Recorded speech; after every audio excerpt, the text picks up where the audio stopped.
How's it going, YouTube? It's your boy Noah back again with another NFL video.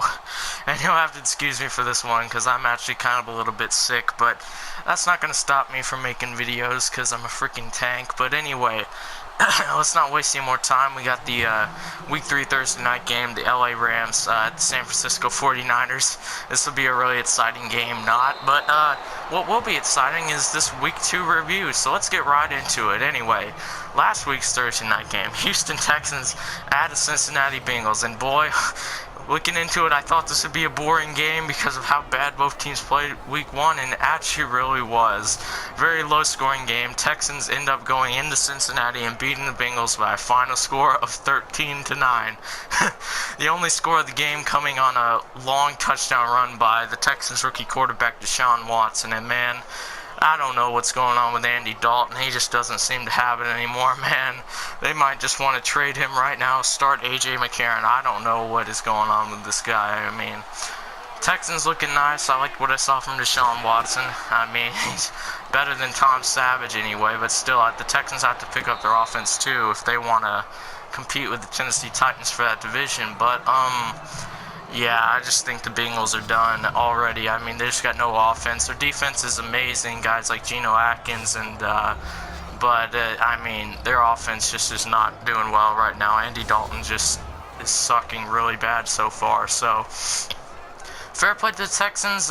Decent opening game from Deshaun Watson. Maybe I'd like to see a little more, but he showed his potential in that long touchdown run, so fair play to him.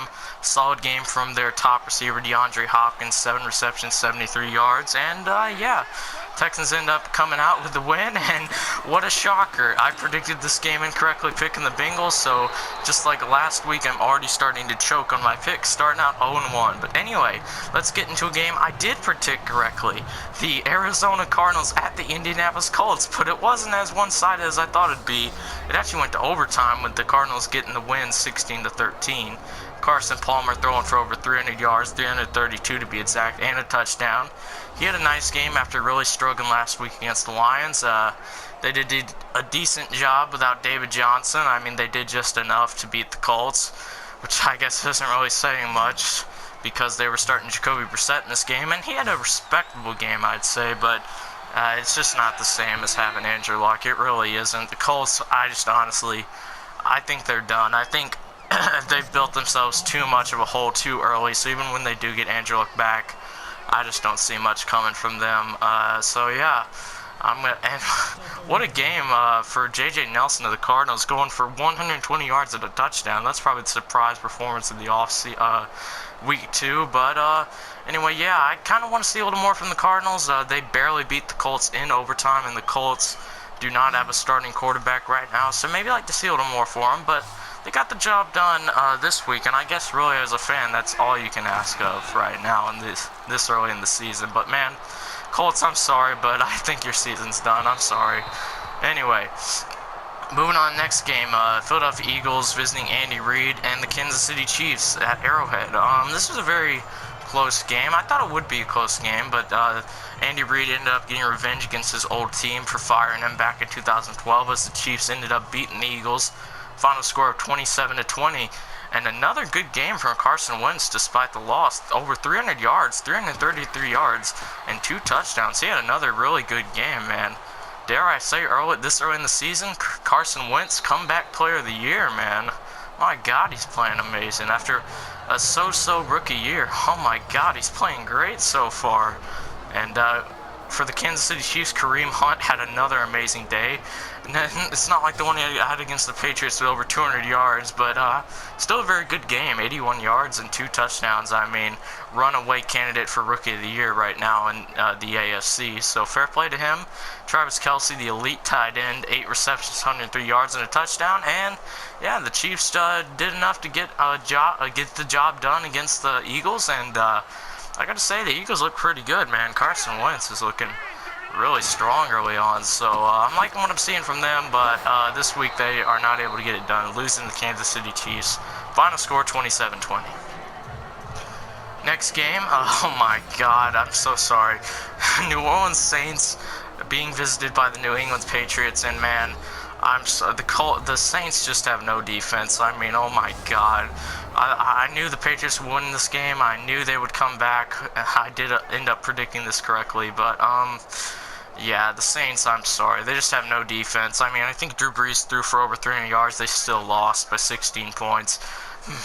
Tom Brady only threw 9 incompletions the whole game. He threw for 447 yards and 3 touchdowns. I mean, I saw a stat where this was the first game ever in his career Tom Brady has thrown 3 touchdowns in the first quarter, and Tom Brady's been playing since like 2000. So that just shows you the Saints. I mean, big respect for Drew Brees, and I like their running backs by committee, but their defense, I'm sorry.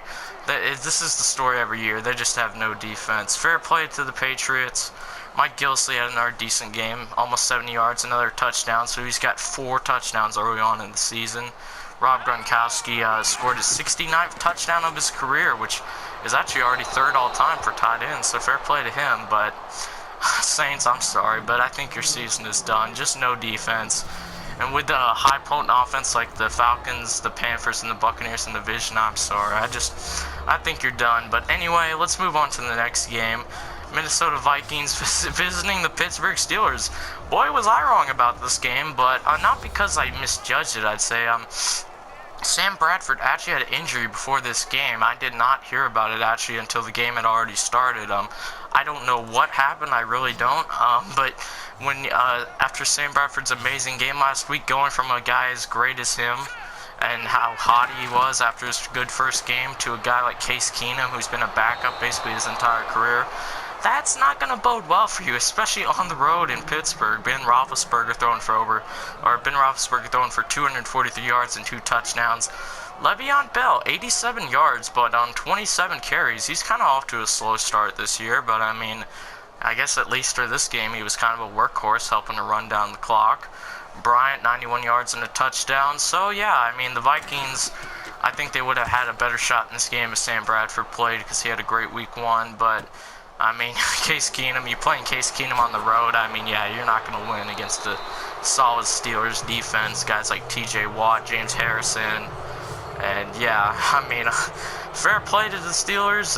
Vikings, hopefully Sam Bradford isn't out too long, but actually I think I heard he's going to be out for like a month or 2, so yeah, if that's true of Vikings, rest in peace your season. You looked really good last week, but yeah, if Bradford's gone for 2 months, you're done. I'm sorry. Anyway, moving on to the next game. The Chicago Bears on the road to take on the Tampa Bay Buccaneers. Tampa Bay coming out with a dominant and expected 29-7 victory. A game I did predict correctly, surprisingly. Despite a decent game from Mike Glennon, over 300 yards, 301 yards, and a touchdown, the Buccaneers were able to rely on a decent running game with a nice performance from Jacquizz Rodgers, 67 yards and a touchdown for the former Atlanta Falcon. That's the wrong game. Mike Evans, 7 receptions for 93 yards and a touchdown. So, I mean, the Buccaneers just did what we all expected them to do. I mean, the Bears, they played well last week, so I thought this might be a closer game than people would think. But, yeah, I mean, Buccaneers' offense looks really good. I predicted them to win 10 or 11 games to make the wild card, and they showed it Zachy Wine this game, beating down the Bears. So anyway, let's move on to the next game. The Buffalo Bills on the road to play the Carolina Panthers in the most boring game of the week. Panthers coming out with a 9-3 win where the only scores in the game were 4 field goals. Oh my God. Great defensive game. I mean, you gotta like that. Kelvin Benjamin, 6 receptions, 77 yards. Tyrod Taylor had a decent game running the ball, at least with 55 yards on 8 carries, but not much throwing the ball. And Cam Newton, 228 yards, no touchdowns. I mean, what else can you say about this game, really? There's not much you can delve into. Just a really defensive game. Both of these teams have decent defenses. I mean, a couple years ago, the Bills had the best pass rush in the NFL. Not anymore, but it's still above average. Panthers, they have a fantastic front 4, and well, I thought that their secondary would be bad again this year. They're kind of showing some decent improvement, I'll say that. And, yeah, just basically a very defensive game. I did predict this game incorrectly. I thought the Bills would win this game, but obviously not. They really struggled on the road, ending up losing to the Panthers 9-3. Next game, Titans-Jaguars. Here's a game I predicted correctly. These are few and far between, but anyway, Titans end up getting the dominant 37-16 win over the Jaguars. Derrick Henry, almost 100 yards rushing, 92 yards and touchdown. Allen Hurns for Jacksonville had 6 receptions, 82 yards and touchdown.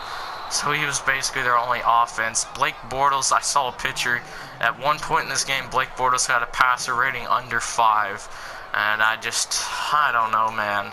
I think Blake Bortles, coming into the year, I thought he'd be a candidate for comeback player of the year. I mean, I don't think he's as bad as people say he is, but he just did not have a good game this week. Maybe I'll just dial it up to the Titans defense, but this guy got drafted, I believe, 3rd overall in 2014 by the Jaguars. You got to see a little more from your number 3 overall pick. But, I mean, anyway, decent game for the Titans. Delaney Walker and Justin Fowler both had touchdown runs. So, good job by the Titans going on the road in Jacksonville, which is, not a gimme game because the Jaguars, I think, have a pretty decent defense, and they showed it last week. But, I mean, they had 10 sacks against the Texans, but they actually faced a good offensive line, and the Titans got 0 sacks the entire game. So, fair play to the Texans. They are, oh my god, fair play to the Titans. They finally showed, or they kind of showed why I picked them to win the division, coming out with a nice 13-16 win against the Jaguars. Next game, Baltimore Ravens hosting the Cleveland Browns. I mean, Browns, I don't know what to say about them. Deshaun Kaiser really struggled this game, and I mean, it's his second career game. It's his first road game, and the Ravens have a very good defense. I mean, just chalk it up to nerves and him being a rookie. I mean, let's not call him a bust right yet. That's way too early, man. He showed really nice signs against the Steelers, but, I mean, you're playing against a solid team on the road. Eric Weddle had a nice game, I believe. I know he had an interception. I think he might have had a sack, too, but he had a really solid game. Joe Flacco starting to look like the old Joe Flacco here, over 200 yards and 2 touchdowns. I don't think he threw any interceptions either. Correct me if I'm wrong, but very solid game from Joe Flacco. Starting to look like a little more like that 2013 Joe Flacco that helped him to a Super Bowl, and maybe even 2014. I mean, he's kind of regressed the last few years, but he's still a talented quarterback. He showed why this game, starting to show some signs from a couple years ago, and Buck Allen, Javorius Buck Allen, ended up having a decent game with 66 yards rushing. And despite a solid game from the young receiver for the Browns, Rashard Higgins, who had almost 100 yards receiving, Browns just committed way too many turnovers in this game. 5 turnovers, as a matter of fact. And, I mean, against a tough team on the road, you're just not going to get it done throwing 5 turnovers. So, good job by the Ravens. They end up getting a nice 24-10 win over the Cleveland Browns. Next game, a game I predicted to be a blowout, and it was. I was correct in this game. Oakland Raiders hosting the New York Jets. And I will say, this game was actually pretty close for a little bit. It was 20-13 Raiders until the Raiders kind of pulled away in the second half, outscoring the Jets 24-10 in the second half. Derek Carr, solid game, 230 yards, 3 touchdowns. Michael Crabtree had the best fantasy performance of all receivers, I believe, this week. He had 80 yards and 3 touchdowns. Very nice game for him. Jalen Richard, the running back for the Raiders, 58 yards and a touchdown. So, I mean, what do you expect? The Jets aren't going anywhere. They got Josh McCown at quarterback. He's going to be gone after this year because he's 38 years old. Their backups, Bryce Petty and Christian Hackenberg, don't seem like they have the trust of the Jets front office. So, yeah, I'm just not expecting much from the Jets, and they're going into the black hole to face the Raiders, who are already a good team. This is kind of what you expect. Good job by the Raiders to get the expected but well-deserved 45-20 blowout win. Next game, a game I predicted incorrectly. The Miami Dolphins visiting the Los Angeles Chargers. I almost said the Kansas City Chargers. I don't even know where my brain is today. But anyway, Philip Rivers had an amazing game this game. 31-39, 331 yards, and a touchdown. So, I mean, he can still get it done. But the Miami Dolphins were led by a solid game from Jay Ajayi, the second year back, I believe. Second or third year. 122 yards and 28 carries, so he was the workhorse this game. And, I mean, despite a solid game from Philip Rivers and Keenan Allen, who had 100 receiving yards, it was just they couldn't punch it in enough. Only 17 points. I believe their kicker missed another late field goal this game. Young Ho Koo, I believe his name is. I called him Young Hoo Kim last week, and I think his name is Young Ho Koo. But yeah, you just can never trust the Young Ho. I think he missed another game, and I mean, it's just rookie nerves. He's got to get used to the NFL, but sucks for the Chargers. They're 0-2 despite the fact they've only been outscored by 5 points total in both of those games. But anyway, Jay Cutler had a decent game this game, and he ends up getting a debut victory for the Miami Dolphins in his comeback to the NFL. So fair play to him, fair play to the Dolphins. They ended up getting a close 19-17 victory over the Los Angeles Chargers. Next game, a game I did predict correctly, but I did not expect it to be this one-sided. Dallas Cowboys at the freaking Denver Broncos. Denver Broncos win this game 42-17. Wow.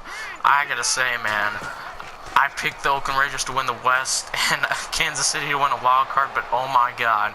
All three of these teams have started 2-0, and dare I say, 3 playoff teams from the AFC West? I would not be surprised at all, man. This division, I'd say it's the best division in football right now. The Broncos are looking so good.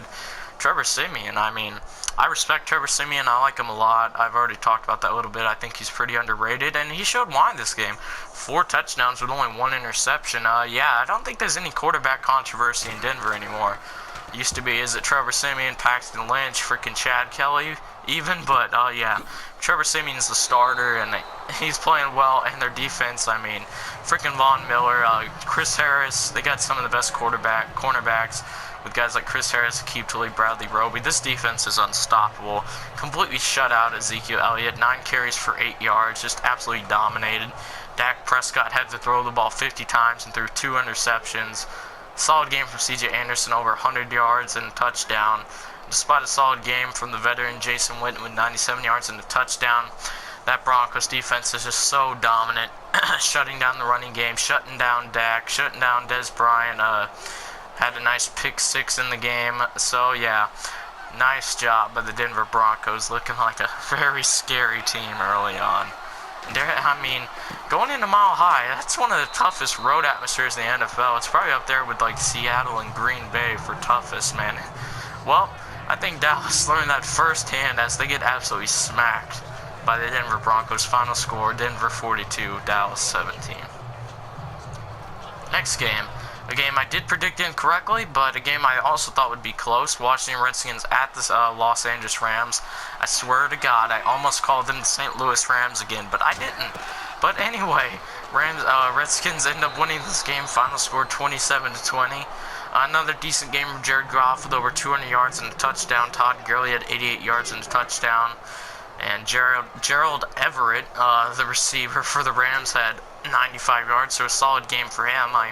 Assuming that's a rookie. I've actually never heard that name before, but I mean, the Redskins got out to an early lead, and despite a nice job by Jared Goff actually leading them back in this game, I think it was actually 20-20 until Kirk Cousins threw a last-minute touchdown to Ryan Grant, I believe it was. So, good game. I mean, I like what I saw from the Rams battling back to tie the game up after they fell down really early in the game.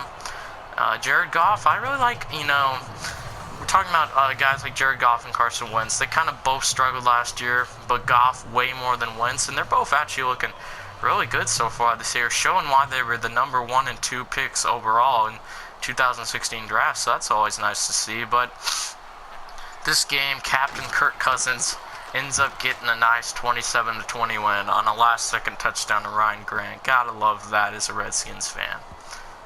Next game, oh my god, San Francisco 49ers at the Seattle Seahawks. What is going on with Seattle, man?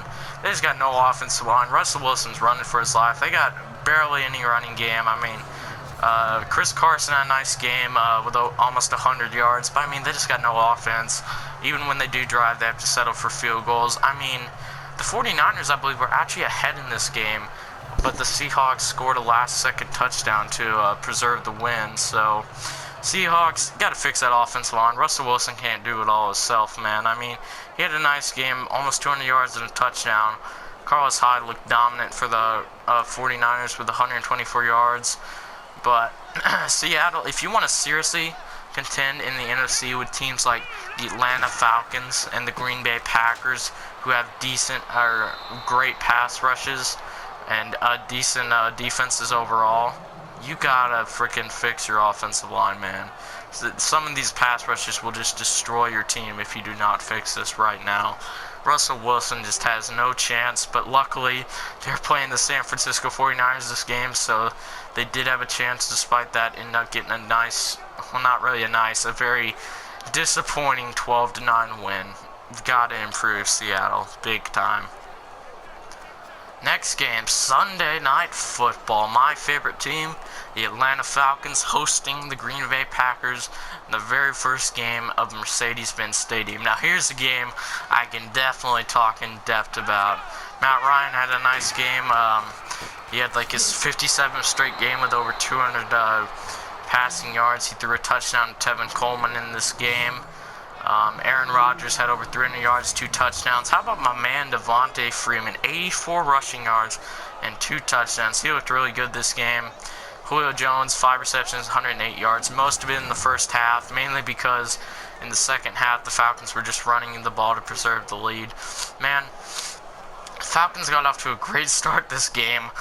They ended up going in half up 27-7. No, excuse me, 24-7. And then they got a fumble recovery to start the second half to put it at 31-7. And then they started playing prevent defense, and Aaron Rodgers just started dumping it off to everyone.